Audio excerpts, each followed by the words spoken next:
Salam sejahtera untuk kita semua. Pelajaran Sekolah Sahabat dengan tema utama tentang kematian, hampir mati, dan harapan masa depan.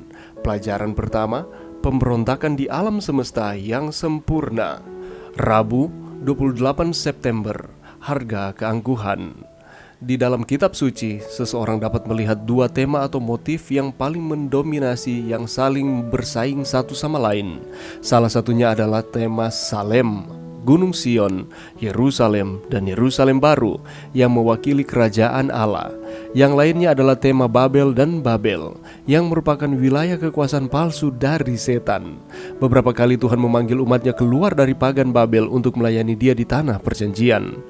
Misalnya, Abram, kemudian Abraham diminta untuk pindah dari Ur Kasdim ke tanah Kanaan.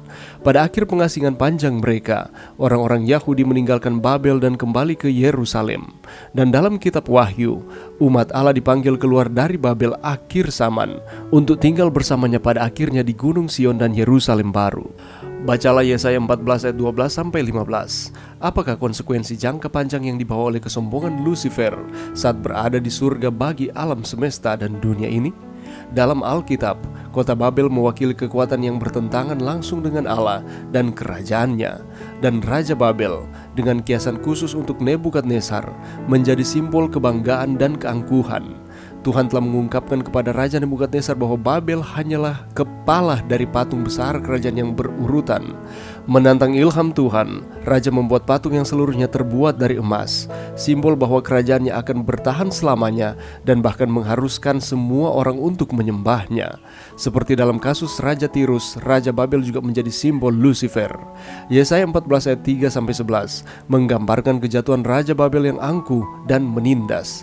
Kemudian Yesaya 14 ayat 12-15 bergerak dari ranah sejarah ke pengadilan surgawi dan menyoroti bahwa roh kesombongan dan keangkuhan yang serupa menyebabkan awal kejatuhan Lucifer.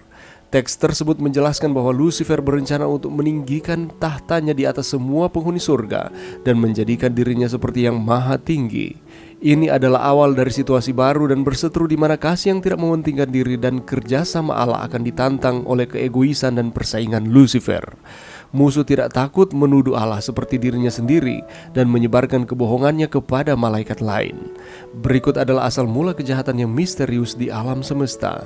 Mengapa begitu mudah untuk menjadi bangga dan menyombongkan posisi atau pencapaian kita, atau keduanya? Bagaimanakah menjaga salib di depan kita mencegah kita jatuh ke dalam jebakan seperti itu? Pelajaran yang bisa kita dapatkan pada saat ini. Sombong adalah salah satu sifat yang sangat dibenci Tuhan dan ini dicatat di dalam Alkitab. Mari kita bersama melihat definisi dari sombong ini. Sombong adalah suatu keadaan perasaan merasa diri lebih dari orang lain yang akhirnya menimbulkan sikap menyepelekan atau menganggap remeh orang lain. Apakah sifat ini ada di dalam diri kita? Apakah kita menganggap diri kita lebih baik, lebih dari segalanya daripada orang lain? Hati-hati jangan kita terjebak dalam sifat kesombongan ini. Seringkali oleh karena pencapaian-pencapaian kita menganggap rendah orang lain. Mungkin saya berpikir bahwa saya lebih banyak talenta dibandingkan orang tersebut, atau kita berpikir bahwa kita lebih berguna dibandingkan orang itu. Kalau kita membaca di dalam firman Tuhan, di dalam Yesaya 14 ayat 12-15, Lucifer oleh karena kesombongannya pada akhirnya dia memberontak dan ingin menyamai yang maha tinggi. Dan karena pemberontakan tersebut, maka ia dihalau dari hadapan Tuhan. Ayat 12-15 di sana dikatakan seperti ini. Wah, engkau sudah jatuh dari langit, hai bintang timur putra fajar. Engkau sudah dipecahkan dan jatuh ke bumi, hai yang mengalahkan bangsa-bangsa.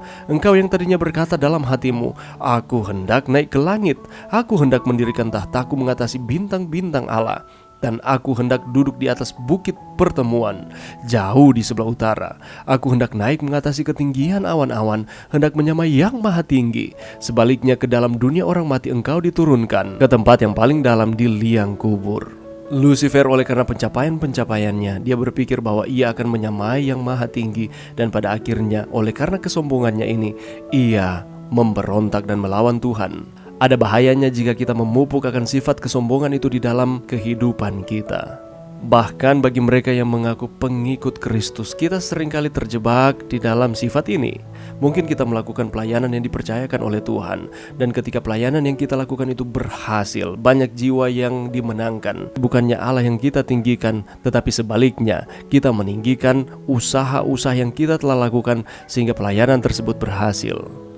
Ada banyak faktor yang membuat orang berlaku sombong, merasa pintar, merasa hebat, merasa populer, merasa kaya, memiliki jabatan sehingga bisa mengintervensi segala sesuatu, atau pelayanan yang lebih berhasil, dan masih banyak lagi. Alkitab mengatakan, Amsal 16 ayat 5, setiap orang yang tinggi hati adalah kekejian bagi Tuhan. Sungguh, ia tidak akan luput dari hukuman.